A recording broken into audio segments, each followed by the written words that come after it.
Le 25 mars. Pour beaucoup de catholiques, c'est une fête mariale, parmi d'autres dans le calendrier de l'Église. Une belle fête, certainement, mais pas différente des autres.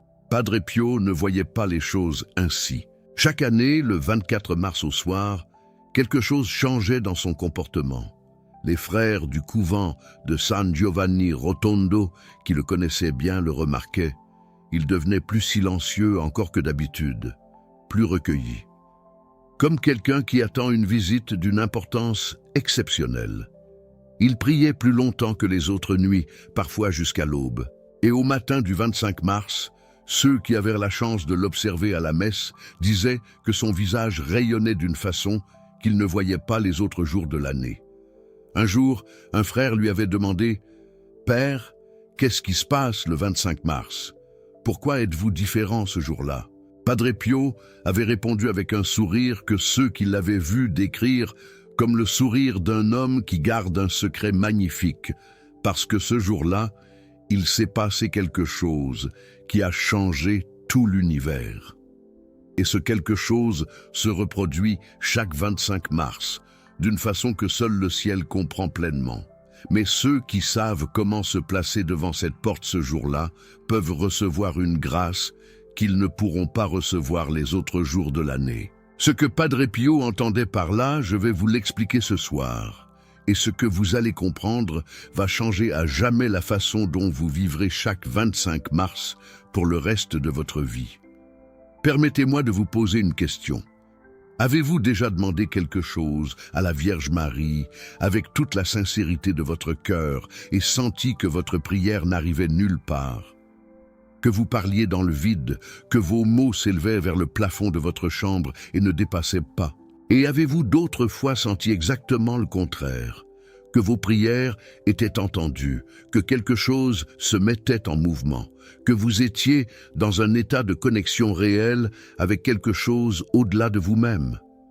Padre Pio avait une explication pour cette différence, une explication que peu de prêtres transmettent et que presque aucun livre de spiritualité populaire ne mentionne. Il enseignait que la réceptivité du ciel à nos prières n'est pas identique tous les jours de l'année. Ce n'est pas une question d'arbitraire divin ou de favoritisme. C'est une question de porte. Dans le calendrier de la grâce, certains jours des portes s'ouvrent. Des portes qui permettent à nos prières d'atteindre le ciel avec une efficacité extraordinaire, une efficacité qui dépasse de loin ce que nous pouvons obtenir les autres jours. Et parmi tous ces jours, Padre Pio plaçait le 25 mars, la fête de l'Annonciation, au sommet. Ce soir, je vais vous expliquer pourquoi. Je vais vous raconter ce que Padre Pio voyait mystiquement ce jour-là et ce qu'il en a révélé à quelques âmes privilégiées. Et je vais vous transmettre la prière précise qu'il recommandait de réciter le 25 mars pour entrer par cette porte avant qu'elle ne se referme. Parce que la porte du 25 mars ne reste pas ouverte indéfiniment. Elle s'ouvre à minuit et elle se referme à minuit. 24 heures. Une seule opportunité par an et chaque année, des millions de catholiques laissent passer cette journée sans savoir ce qu'ils laissent passer. Je dois d'abord vous expliquer quelque chose d'essentiel sur l'Annonciation elle-même, non pas le récit que vous connaissez depuis votre enfance, bien que ce récit soit extraordinaire, mais quelque chose de plus profond, quelque chose que Padre Pio voyait dans cet événement et qui explique pourquoi il le considérait comme le pivot de toute la spiritualité mariale. L'Annonciation, c'est le moment où l'ange Gabriel est venu trouver Marie à Nazareth et lui a annoncé qu'elle allait concevoir le Fils de Dieu. Et Marie a dit son oui, son fiat, qu'il me soit fait selon ta parole. Tout le monde connaît ce récit, mais voici ce que Padre Pio y voyait et que peu de gens voient. Il y a dans ce moment deux oui simultanés, deux portes qui s'ouvrent en même temps dans les deux sens. Marie dit oui à Dieu. C'est le oui que tout le monde connaît. Mais simultanément, dans ce même instant, Dieu dit oui à Marie. Et à travers Marie, Dieu dit oui à l'humanité entière. Oui, je descendrai dans votre condition. Oui, je prendrai votre chair. Oui, je veux vous rejoindre là où vous êtes pour vous porter là où je suis. Padre Pio enseignait que ce double oui, ce double mouvement d'ouverture, se reproduit mystiquement chaque 25 mars. Chaque année, au moment où l'Église célèbre l'Annonciation, quelque chose se rouvre dans le tissu spirituel du monde, un espace de grâce extraordinaire, une perméabilité particulière entre le ciel et la terre. Et ce que nous demandons dans cet espace, avec la bonne disposition intérieure, peut atteindre le ciel d'une façon que nos prières ordinaires n'atteignent pas. Il appelait cela le temps du double oui. Et il disait, pendant ces 24 heures, la Vierge Marie est particulièrement active dans son intercession pour les humains. Parce que le 25 mars est son jour de gloire, le jour où elle a accompli le plus grand acte de toute l'histoire humaine, après la résurrection du Christ. Et dans cette gloire, son intercession est décuplée. Mais attention, et c'est là que commence quelque chose d'inattendu, quelque chose que Padre Pio révélait avec prudence, parce que peu de gens étaient prêts à l'entendre. Padre Pio disait que la plupart des catholiques utilisaient mal cette journée, pas parce qu'ils étaient mauvais ou indifférents, mais parce qu'ils ne savaient pas comment se placer devant cette porte. Ils priaient comme les autres jours. Ils récitaient peut-être un chapelet de plus, une neuvaine de plus, et ils laissaient passer la plus grande opportunité spirituelle de l'année en ne comprenant pas ce qui était disponible pour eux. Et voici le premier renversement que Padre Pio enseignait sur l'Annonciation, quelque chose qui va peut-être vous surprendre. La plupart des catholiques pensent que l'Annonciation est principalement le jour de Marie, le jour de son oui, le jour où nous célébrons sa grandeur et sa vertu. Et c'est vrai. Mais Padre Pio disait que pour nous, les fidèles qui prions ce jour-là, l'Annonciation est en réalité le jour de notre oui à nous. C'est le renversement. Ce n'est pas seulement le jour où Marie a dit oui à Dieu, c'est le jour où Dieu attend notre oui à nous. Qu'est-ce que cela signifie? Voici ce que Padre Pio expliquait. Dieu ne force jamais la liberté humaine. Jamais. Même pour le plus grand bien. Il a attendu le oui de Marie pendant toute l'histoire d'Israël. Et il attend notre oui à chacun de nous. Il attend que nous ouvrions volontairement la porte de notre cœur pour qu'il puisse y entrer pleinement. Le 25 mars, selon Padre Pio, est le jour dans l'année où Dieu s'approche de cette porte d'une façon particulière, où il frappe plus fort, si l'on peut dire, où la grâce qui cherche à entrer dans notre vie est à son intensité maximale. Et si nous répondons à cet appel par notre propre oui, si nous disons délibérément ce jour-là « je t'ouvre ma porte », alors ce qui entre dans notre vie ce 25 mars peut transformer des situations que des années de prière ordinaire n'avaient pas réussi à atteindre. Voilà la clé que la plupart des catholiques ne connaissent pas sur cette journée. Ce n'est pas un jour pour demander des choses à Dieu. C'est un jour pour dire oui à ce que Dieu veut nous donner. Mais il faut savoir comment faire cela. Et Padre Pio a transmis une méthode précise que j'ai appris à travers les écrits et les témoignages de ses confesseurs et directeurs spirituels. Je vais vous la transmettre entièrement ce soir. Mais d'abord, laissez-moi vous raconter ce que ce oui du 25 mars a produit dans la vie de 3 personnes qui avaient reçu cet enseignement de Padre Pio directement. La première histoire est celle de Sœur Agnès. Sœur Agnès était une religieuse dominicaine dans un couvent du nord de l'Italie. Elle avait 58 ans en 1955. Elle était entrée au couvent à 20 ans, dans la ferveur de sa jeunesse, avec un idéal spirituel intense et une dévotion sincère. Mais depuis plusieurs années, quelque chose s'était éteint en elle progressivement. Ce que les mystiques appellent l'aridité spirituelle. Cette sécheresse de l'âme où la prière ne produit plus rien de sensible, où les actes de dévotion deviennent mécaniques, où Dieu semble absent derrière un mur de coton. Sœur Agnès avait confié cela à son directeur spirituel qui lui avait recommandé de faire le pèlerinage de San Giovanni Rotondo et de se confesser à Padre Pio. Elle arriva le 23 mars. Elle attendit 2 jours.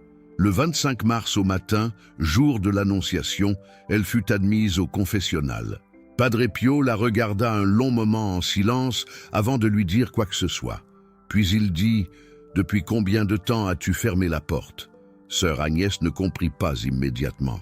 Elle dit « Quelle porte, mon père ?» Et Padre Pio dit « La porte de ta volonté. Tu pries depuis des années en demandant à Dieu de t'envoyer des consolations, des sentiments de sa présence, des certitudes de sa grâce. Mais tu ne lui as jamais simplement dit « Entre ». Tu lui demandes de t'envoyer des cadeaux par la fenêtre au lieu de lui ouvrir la porte et de l'inviter à entrer. Ce qu'il décrivit ensuite à sœur Agnès, c'est quelque chose qu'il avait vu mystiquement de façon répétée dans de nombreuses âmes consacrées. Une personne de foi sincère qui depuis des années priait vers le ciel sans jamais vraiment dire son oui intérieur, qui demandait des grâces, des consolations, des signes, sans jamais prononcer cette parole fondamentale. Seigneur, fais de moi ce que tu veux. Je te donne accès à tout ce que je suis. Mon passé, mes blessures, mes peurs, mes résistances. Tout. Cette parole, Padre Pio l'appelait le fiat personnel, en référence au fiat de Marie, qu'il me soit fait selon ta parole. Et il disait, chaque âme humaine est appelée à prononcer son propre fiat. Pas une fois dans sa vie, mais de façon renouvelée, de façon progressive, en laissant entrer la grâce toujours plus profondément dans les zones de son être qu'elle avait jusque-là gardées fermées. Il dit à sœur Agnès, « Ce matin, tu es ici le jour de l'Annonciation.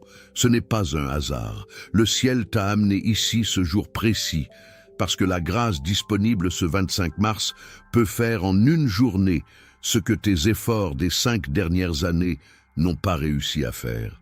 Mais seulement si tu prononces ton fiat, seulement si tu ouvres réellement la porte. » Puis il lui donna une prière courte, en 3 phrases, et il lui dit « Récite-la ce matin avant midi en ayant pleinement conscience de ce que tu dis, et laisse-moi te dire ce qui se passera. » Sœur Agnès dit qu'elle récita cette prière ce matin-là avec une intention qu'elle n'avait pas connue depuis des années, et que quelque chose se passa en elle, une chaleur intérieure, une présence, pas spectaculaire, pas une vision ni une extase, simplement une évidence soudaine, comme quand une pièce qui a été longtemps fermée est soudainement aérée et que l'air frais remplace l'air stagnant. L'aridité ne disparut pas complètement le jour même, mais elle commença à se résorber. Dans les semaines et les mois qui suivirent, progressivement, la prière retrouva une qualité de présence que sœur Agnès n'avait pas connue depuis ses premières années au couvent. Elle revint voir Padre Pio 2 ans plus tard, à l'occasion du 25 mars 1957. Et cette fois, Padre Pio lui dit « Tu as appris quelque chose sur l'annonciation que beaucoup de religieux passent toute leur vie à ignorer.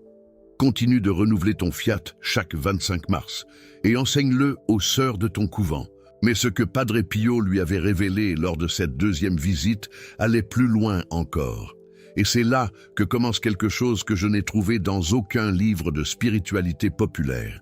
Padre Pio lui dit « L'Annonciation n'est pas seulement la fête de la conception du Christ dans le sein de Marie, c'est la fête de la conception du Christ dans le sein de toute âme qui lui dit oui ce jour-là. Ce qui s'est passé en Marie, le premier 25 mars, se reproduit mystiquement dans toute âme qui prononce sincèrement son fiat ce même jour. Pas au même degré, bien sûr, mais de la même nature. Voilà quelque chose qui peut sembler impossible ou exagéré si on le lit rapidement. Mais c'est de la théologie catholique classique, enseignée par saint Bernard de Clairvaux, par saint Bonaventure, par de nombreux grands mystiques. Padre Pio ne faisait que rappeler une vérité ancienne que la spiritualité moderne avait oublié de transmettre. Le Christ veut naître dans chaque âme humaine, c'est le sens de l'incarnation, et cette naissance a besoin du oui de l'âme, tout comme la naissance historique avait besoin du oui de Marie. Le 25 mars est le jour anniversaire de ce premier oui, et mystiquement, c'est le jour où cette grâce de nouvelle naissance est offerte à toute âme qui se prépare à la recevoir. Maintenant, voici quelque chose qui va vous surprendre encore davantage et qui concerne quelque chose que Padre Pio observait très souvent dans les années qui suivaient le 25 mars de ceux qui avaient prononcé leur fiat sincèrement. Il observait que dans ces vies, les 12 mois qui suivaient le 25 mars étaient des mois particuliers, des mois où des situations bloquées depuis des années commençaient à se débloquer, où des guérisons inattendues se produisaient, où des réconciliations impossibles devenaient possibles, où des vocations longtemps étouffées trouvaient enfin leur expression. Ce n'est pas de la magie. C'est la conséquence naturelle d'une porte ouverte. Quand vous dites oui à Dieu d'une façon totale et sincère, Dieu peut travailler dans votre vie d'une façon qu'il ne pouvait pas faire quand la porte était fermée ou entr'ouverte. Et voilà la bonne nouvelle que Padre Pio transmettait à ceux qui venaient de voir autour du 25 mars.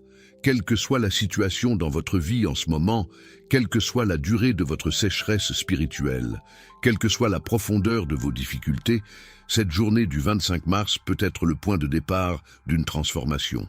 Non pas parce que vous aurez dit les bonnes formules ou accompli les bons rituels, mais parce que vous aurez ouvert la porte. Il y a une deuxième histoire que je dois vous raconter. L'histoire d'un homme qui illustre quelque chose d'autre encore dans l'enseignement de Padre Pio sur l'Annonciation. Carlo était un médecin de Turin, catholique de tradition familiale, mais peu pratiquant. Il avait 40 ans en 1962 et vivait une crise profonde, une dépression qu'il reconnaissait difficilement, un mariage qui vacillait, une vie professionnelle qui l'avait conduit à une réussite externe, mais à un vide interne croissant. Il n'était pas venu à San Giovanni Rotondo pour des raisons spirituelles au sens strict. Sa sœur, femme de foi profonde, l'avait pratiquement traîné dans ce pèlerinage, convaincu que cela lui ferait du bien. Il était arrivé sceptique, poli, mais fermé. La confession avec Padre Pio l'avait néanmoins ébranlé. Padre Pio lui avait dit des choses sur sa vie intérieure qu'il n'avait jamais dites à personne. Des choses précises, pas des généralités, mais des situations spécifiques que seul lui connaissait. Et quand Carlo lui avait demandé comment il savait tout cela, Padre Pio avait souri et dit simplement « Ton âme m'a tout dit avant que tu n'entres ». C'était le 25 mars 1962. Padre Pio lui dit « Tu es venu ici par hasard, crois-tu? Mais le ciel n'a pas de hasard. Tu es ici le jour de l'Annonciation parce que tu as besoin d'entendre quelque chose que tu ne peux pas entendre un autre jour. » Il lui dit « Tu as passé 40 ans à chercher le bonheur dans des choses qui ne peuvent pas te le donner, non pas parce que ces choses sont mauvaises, mais parce qu'elles ne sont pas faites pour porter le poids que tu leur mets. La réussite professionnelle, l'estime des autres, le confort matériel, ce sont de bonnes choses, mais tu leur demandes de combler un vide que seule une autre chose peut combler, et cette autre chose t'attend depuis 40 ans. Elle a frappé à ta porte plus d'une fois, et tu as répondu « Pas maintenant, peut-être plus tard ». Carlo dit que ces mots l'avaient touché d'une façon qu'il ne savait pas comment décrire à des personnes qui ne l'avaient pas vécu, comme si quelqu'un avait nommé avec précision quelque chose qu'il ressentait depuis des années, sans jamais avoir trouvé les mots pour le formuler. Padre Pio lui dit « Ce 25 mars, le ciel t'offre quelque chose de précis, non pas une sensation ou un sentiment de bien-être, quelque chose de plus substantiel, un nouveau départ. Mais un nouveau départ a besoin de ta décision, il a besoin de ton oui, et ton oui, sur ce point précis, a besoin d'un acte concret. » Puis il lui dit quelque chose que Carlo répéta à sa sœur le soir même. Il lui dit qu'il devait, avant de quitter San Giovanni Rotondo, aller s'agenouiller devant l'autel de la Vierge Marie dans l'église et dire à voix basse une seule phrase « Marie, je ne sais pas comment faire le chemin, mais à partir d'aujourd'hui, je te donne la main. » C'est tout. Une seule phrase. Carlo fit cela. Sceptique encore à moitié, mais quelque chose en lui avait été touché suffisamment pour qu'il suive cette instruction. Dans les mois qui suivirent, les choses commencèrent à changer dans sa vie, non pas dramatiquement, mais profondément. Il recommença à prier, d'abord maladroitement. Il se réconcilia avec sa femme, après des conversations difficiles mais honnêtes. Sa dépression commença à se résorber, non pas par une intervention miraculeuse, mais par un changement progressif de perspective. 6 ans plus tard, Carlo était revenu à San Giovanni Rotondo pour remercier. Et Padre Pio lui avait dit quelque chose qu'il allait porter le reste de sa vie. Il lui avait dit « Tu sais ce qui s'est passé le 25 mars 1962 ? Tu as prononcé ton fiat, un fiat hésitant, imparfait, à moitié convaincu, mais sincère. Et Marie a accepté ce fiat imparfait comme si c'était le plus beau fiat qu'elle avait jamais entendu. Parce que Dieu n'attend pas la perfection de notre oui, il attend seulement que notre oui soit sincère. Et voilà quelque chose d'essentiel que Padre Pio transmettait sur l'Annonciation. Nous n'avons pas besoin de nous sentir prêts. Nous n'avons pas besoin d'avoir résolu toutes nos contradictions intérieures avant de dire notre fiat. Marie elle-même ne savait pas exactement à quoi son oui allait la conduire. Elle savait qu'elle disait oui à quelque chose qui la dépassait infiniment. Et elle a dit oui quand même. Notre fiat du 25 mars peut être un oui hésitant, un oui qui tremble, un oui à moitié convaincu. Ce qui compte, c'est qu'il soit sincère. La troisième histoire que je dois vous raconter est peut-être la plus surprenante de toutes. Et elle concerne quelque chose que Padre Pio avait observé chez des personnes qui avaient reçu la grâce du 25 mars, mais qui, dans les mois suivants, avaient commis une erreur particulière. Une femme, que j'appellerai Thérèse, était venue à San Giovanni Rotondo en mars 1958. Elle avait 26 ans. Elle venait d'une famille catholique profondément divisée. Ses parents s'étaient séparés dans des circonstances douloureuses quand elle avait 12 ans. Sa foi, réelle et sincère, portait la cicatrice de cette blessure familiale. Elle priait, mais avec une sorte de retenue inconsciente, comme quelqu'un qui a appris à ne pas trop espérer pour ne pas être à nouveau déçu. Padre Pio, lors de la confession, lui dit quelque chose d'extraordinaire. Il lui dit « Ce que tu portes depuis 14 ans n'est pas une défaillance de ta foi. C'est une blessure dans ton espérance. Et ce 25 mars, la grâce disponible pour toi est précisément la guérison de cette blessure dans ton espérance. » Thérèse dit qu'elle ne savait pas que cette distinction existait. Elle ne savait pas qu'on pouvait avoir la foi et manquer d'espérance. Elle pensait que les deux allaient nécessairement ensemble. Padre Pio lui expliqua. La foi dit que Dieu est. L'espérance dit que Dieu peut et veut agir dans ma vie à moi. On peut croire en Dieu tout en doutant qu'il veuille personnellement notre bien. Et cette blessure dans l'espérance personnelle, c'est souvent le fruit d'une enfance où nous avons vécu des désillusions répétées, des promesses non tenues, des protections défaillantes, des amours blessants. L'enfant blessé a appris à ne plus espérer. Et cet enfant blessé peut continuer à habiter le cœur d'un adulte de foi en bloquant, sans qu'il le sache, l'efficacité de ses prières. Il dit à Thérèse, « Ce 25 mars, la grâce de guérison de l'espérance est disponible pour toi. Mais attention, cette grâce ne ressemble pas à ce que tu imagines. Elle ne viendra pas comme une consolation ou un sentiment de paix. Elle viendra comme une petite décision que tu devras prendre dans les jours qui suivent. Une décision de risquer à nouveau l'espérance dans un domaine précis de ta vie. Et cette décision, c'est toi seul qui pourras la reconnaître quand elle se présentera. » Thérèse rentra chez elle avec ces paroles. Dans les semaines qui suivirent, quelque chose se présenta dans sa vie. Une occasion de réconciliation avec une personne de sa famille dont elle s'était éloignée depuis des années. Elle hésita. La tentation de ne pas risquer à nouveau était forte, puis elle se souvint des paroles de Padre Pio. Une petite décision de risquer à nouveau l'espérance. Elle fit ce pas. La réconciliation fut difficile mais réelle, et dans les années qui suivirent, quelque chose dans sa façon de prier changea profondément. Ses prières portèrent une qualité de confiance qu'elle n'avait pas connue auparavant. Mais voici la part de cette histoire que Padre Pio avait ajoutée lors de la confession. Une mise en garde que Thérèse trouva d'abord difficile à comprendre, mais qu'elle comprit plus tard. Padre Pio lui dit « Attention à ce que tu feras après avoir dit ton fiat ce 25 mars. La grâce reçue ce jour-là est comme une semence plantée dans un sol préparé. Pour qu'elle pousse, elle a besoin d'une chose, de ne pas être étouffée par un retour au refus d'espérer. Si dans les semaines qui suivent le 25 mars, tu reçois une invitation à faire confiance à nouveau, à ouvrir ta porte à quelqu'un ou à quelque chose, et que tu la refuses par peur, la grâce reçue ce jour-là ne sera pas perdue, mais son développement sera ralenti. Elle attendra une prochaine fois. Mais chaque fois que tu dis non à une invitation de Dieu.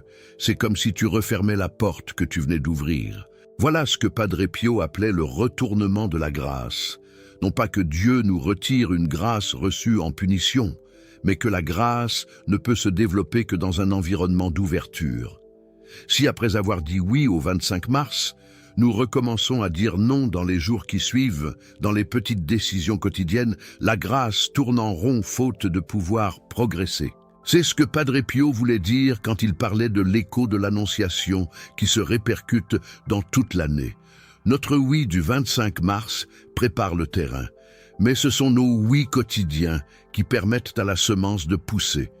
Ce n'est pas une charge supplémentaire, c'est une invitation à la cohérence, à vivre chaque jour dans le prolongement de ce que nous avons prononcé le 25 mars. Maintenant, vous comprenez pourquoi Padre Pio attendait cette journée avec une ferveur particulière, pas simplement parce que c'était une belle fête liturgique, mais parce que dans cette journée, quelque chose de réel et d'extraordinaire était disponible pour toute âme prête à le recevoir.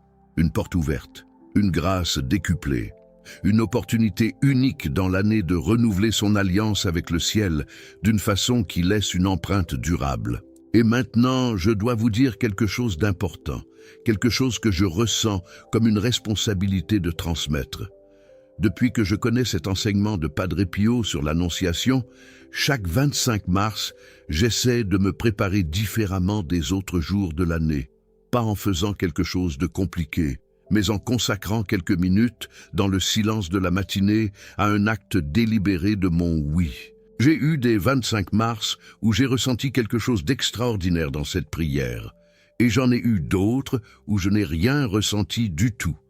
Mais Padre Pio m'a appris, à travers ses enseignements, que la grâce ne dépend pas de ce que nous ressentons. Elle dépend de notre oui sincère, et ce oui, je le renouvelle chaque 25 mars, que je le sente ou non. Si cette vidéo vous touche ce soir, si vous avez l'impression que les mots que vous venez d'entendre parlent de votre situation, de votre sécheresse, de vos portes fermées, de vos espérances blessées, sachez que ce n'est peut-être pas une coïncidence. Il y a peut-être une raison pour laquelle vous regardez cette vidéo maintenant, avant le 25 mars. Mais avant de vous donner la prière précise de l'Annonciation que Padre Pio transmettait, permettez-moi de faire une pause. Si ce que vous avez entendu ce soir vous a donné envie d'aller plus loin dans la spiritualité de Padre Pio, si vous voulez continuer à recevoir ces enseignements qui ne se trouvent nulle part ailleurs, soutenez ce canal. Chaque Super Thanks nous permet d'atteindre des milliers d'âmes supplémentaires avec ces vérités que Padre Pio voulait transmettre au monde entier. Et Padre Pio bénit ceux qui participent à la diffusion de son message de foi et d'espérance. Voici maintenant la prière de l'Annonciation que Padre Pio recommandait. Cette prière se récite le 25 mars, si possible dans la matinée et avant midi. L'idéal est de la réciter à genoux dans un endroit calme, devant une image ou une statue de la Vierge Marie, si vous en avez une. Mais si vous n'en avez pas, la sincérité du cœur suffit. Dieu voit ce qui est dans le cœur, pas ce qui est dans le salon. Padre Pio recommandait de commencer par un moment de silence d'au moins 1 minute, pas pour vider son esprit, comme dans certaines pratiques de méditation, mais pour le remplir, se rappeler qui on est, qui est la Vierge Marie, ce qui s'est passé ce jour-là il y a 2000 ans, et ce qu'on est sur le point de demander. Ensuite, la prière elle-même en 3 parties. La première partie, Padre Pio l'appelait le regard. Elle consiste à regarder en soi et à nommer honnêtement ce qui est fermé. Pas dans un esprit d'autocritique ou de honte, mais dans un esprit de reconnaissance simple. On peut dire simplement, avec ses propres mots, « Vierge Marie, je regarde ce soir dans mon cœur et je vois que j'ai fermé cette porte. » Et là, on nomme ce qui est fermé. Ce peut être une porte à Dieu, une porte au pardon, une porte à l'espérance dans une situation précise, une porte à l'amour dans une relation. On nomme cette porte fermée. La deuxième partie, Padre Pio l'appelait le fiat.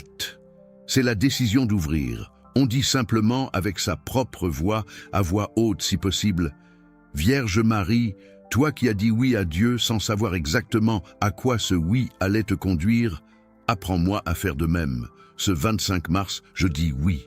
Je dis oui à ce que Dieu veut accomplir dans ma vie. Je dis oui à la guérison de ce qui est blessé en moi.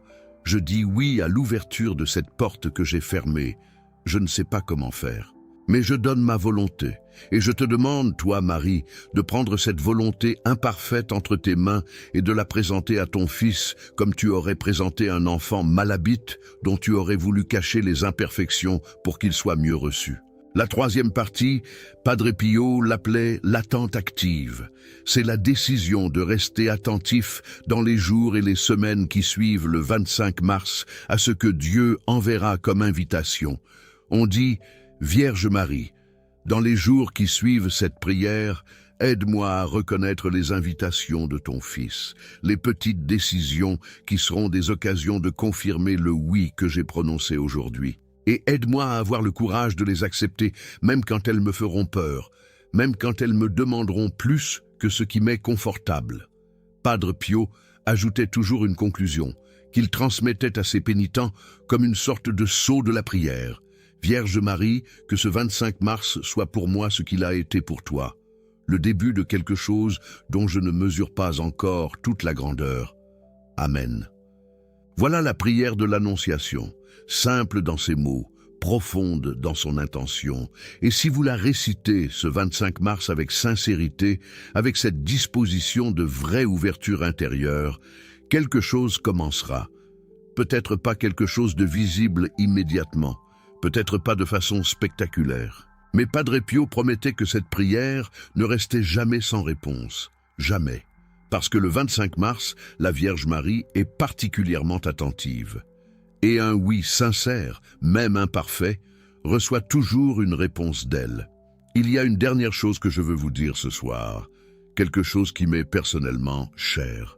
Dans ma vie, j'ai traversé des périodes où la prière me semblait vaine, où je parlais vers le ciel et où le ciel semblait sourd. Et j'ai découvert, en apprenant cet enseignement de Padre Pio sur l'Annonciation, que ces périodes coïncidaient presque toujours avec des périodes où j'avais refermé une porte intérieure, une porte à Dieu, à cause d'une peur, d'une déception, d'un doute. Ce n'était pas Dieu qui s'était éloigné. C'était moi qui avais fermé la porte et qui m'étonnait que la lumière ne pénètre plus. Le 25 mars est le jour dans l'année où cette porte peut se rouvrir le plus facilement, parce que la grâce qui cherche à entrer est à son intensité maximale. Parce que Marie intercède avec une ferveur particulière, et parce que Dieu lui-même se souvient, à travers ce jour anniversaire, du oui que Marie a prononcé en son nom pour toute l'humanité. Ne laissez pas ce 25 mars passer comme les autres jours. Prenez quelques minutes, trouvez un endroit calme, nommez honnêtement ce qui est fermé dans votre cœur, et prononcez votre fiat, que ce soit un fiat courageux ou un fiat tremblant, un fiat plein de certitude ou un fiat plein de doute, que votre fiat soit sincère, et laissez la Vierge Marie faire le reste. Padre Pio vous attend de l'autre côté de cette porte, avec lui toute la communion des saints, avec eux le Christ lui-même, qui a attendu patiemment votre oui depuis le premier 25 mars de l'histoire. Que la Vierge Marie vous protège et vous guide dans votre fiat de cette année. Et que Padre Pio intercède pour vous et pour toute votre famille, maintenant et toujours. Amen. Et vous, qu'est-ce que vous allez demander à la Vierge Marie ce 25 mars? Quelle porte de votre cœur avez-vous besoin d'ouvrir cette année? Écrivez votre intention dans les commentaires. Des milliers de personnes regardent cette vidéo. Et peut-être que vos mots dans les commentaires seront exactement ce qu'une autre âme avait besoin de lire pour trouver le courage de prononcer son propre fiat. Que Dieu vous bénisse.